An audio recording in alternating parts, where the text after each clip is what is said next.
I actually have before me 3 separate sheets with questions about the council.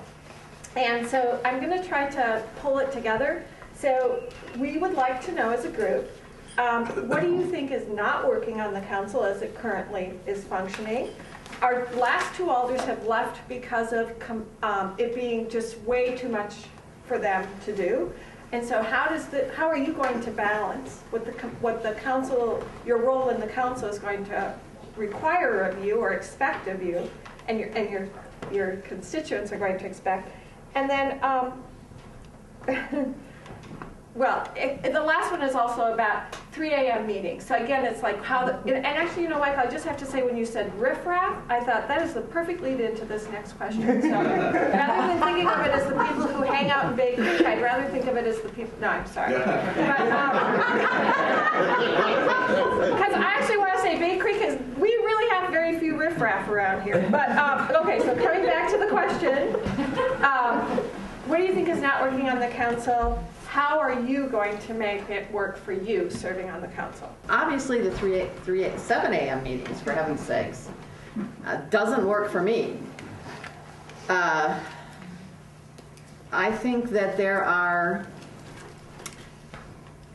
one of the answers to that is to have committees that are more effective and have things decided in committees, or, you know, they go through the details, and then the council takes on sort of a policy role and doesn't try to go through all the gory details.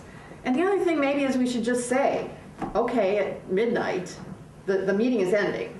Because I don't frankly think anybody can make a good decision at 3 in the morning. That's crazy. As far as balancing my private life, I'm retired, so I have the time to devote to this job and to being responsive. I've been working as sort of a full-time volunteer on campaigns for 6 years. And I'm going to devote that time to being on the council. So I'm lucky. I'm lucky that I have the time to do it. Remember all parts of the question to go with. What's not working? How are you going to balance? I agree to some extent with Sue about what's not working. In that, if you look at the county board doesn't have these problems, and that's because a lot of business is done in county committees, county board committees. And that those committees have a great deal of autonomy. But I think beyond that, the reason the meetings go to 3 in the morning or 4 in the morning or 7 in the morning even is mostly because people want to come and testify and people want to be heard. And they want to be heard, and they keep talking and they keep talking and they keep having the sense that they're not being heard and that they're not being listened to. And it becomes a kabuki theater. Everyone's going through these rituals, and the elected officials aren't listening and the people keep talking. But they keep talking because they want to be heard so much, which is why I think we need to have processes and a culture early on that listens to people and brings them into the process. Because then you don't end up at the last minute holding meetings till 7 o'clock in the morning. If you feel at the start of a process that you were there, you were listened to, you were treated fairly, maybe you won, maybe you lost, you're not going to be there at 7 in the morning hoping someone listens to you at the end. So I think that's a big part of it. And again, culture and processes. I alluded to this before. There's a proposal out there to change the development process. It was actually the second to final version was just issued this week, and it's got some it's got some very good ideas about opening up the process. It also has some disturbing things about how Landmarks Commission and urban design will be treated.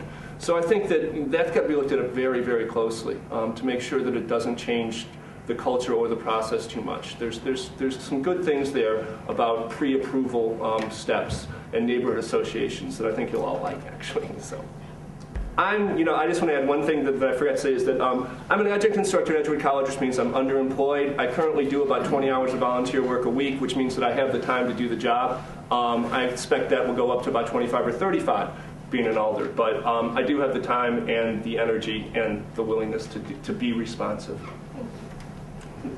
Excellent. Well, TJ made a good point that people are feeling that they're not being heard, or if they are being heard, they're not being paid attention to.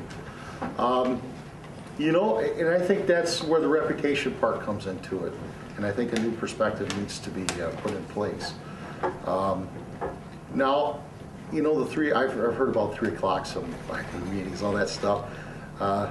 There need to be time limits. I mean, it's important to have a process where everybody's heard, true, but a speedy process, just like a trial, you know, in a sense, you know, the city council does have to make judgments. And if you let that process run away, you don't get very good decisions. And then bad decisions combined with people being frustrated really doesn't solve anything. It just gets people very frustrated.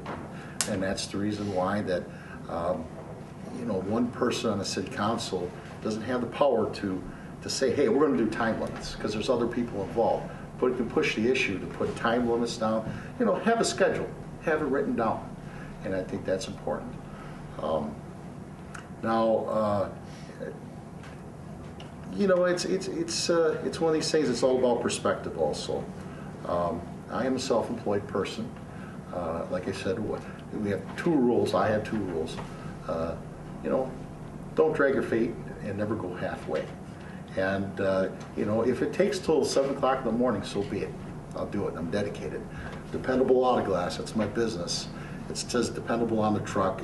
I provide a dependable service, and I'm a dependable type of guy. So hopefully that answers the question. I think Julia Carr, our current alder, was quoted very accurately a few weeks ago in the Isthmus when she said that no one can make a good decision at 3 a.m. in the morning. They were debating the Overture Center. And I really believe that's true.